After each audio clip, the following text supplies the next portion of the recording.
Striking South Korean truckers have failed in their bid to widen and make permanent a government scheme on minimum freight rates. And public patience was wearing thin as economic losses piled up and the government refused to give in. Now, the Cargo Truckers Solidarity Union said today that 62% of union members voted to call off the strike to return to work. CNA's Lim Yun-suk reports. It marked a major win for the 7-month-old government of President Yoon Suk-yeol. After a series of tough measures, it emerged from the labor crisis without making any major concessions. Truck drivers across the country have been off the roads for more than 2 weeks now. They went on strike from November 24th to demand the government keep the minimum pay system in place permanently when it expires at the end of 2022. Drivers also demanded for the expansion of that pay system for truck drivers in other industries, because now it only applies to truck drivers in the cement industry and containers. But the government refused to budge. Instead, it went tough on these members of the Cargo Truckers Solidarity Union, forcing them to return to work by invoking powers under a law revised in 2004 for the first time ever. Last week, the South Korean government ordered those truck drivers in the cement industry to return to work. 1 week later, the South Korean government expanded that to those truck drivers in the steel and petrochemical industries. Public support for drivers also waned as South Korea, like the rest of the world, grappled with surging costs amid supply chain disruptions.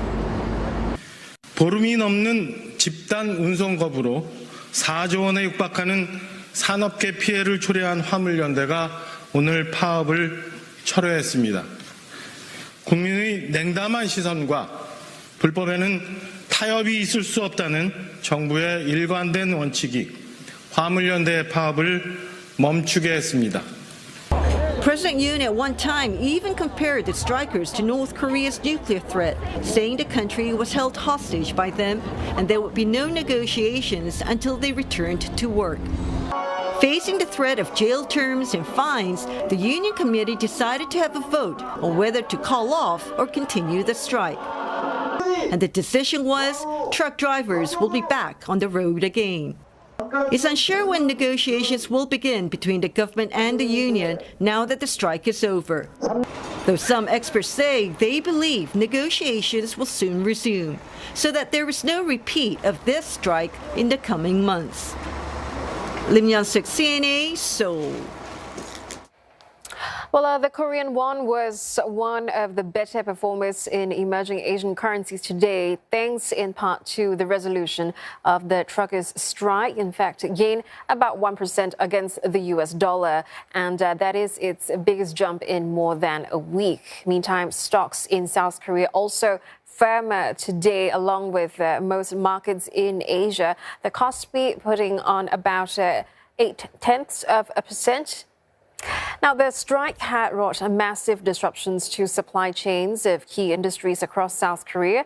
The damage in the steel, petrochemical and cement sectors alone estimated at about $2.7 billion. The strike added to worries after South Korea's exports fell by the most in 2.5 years in November, dragged down by an economic slowdown in China and cooling demand for semiconductors.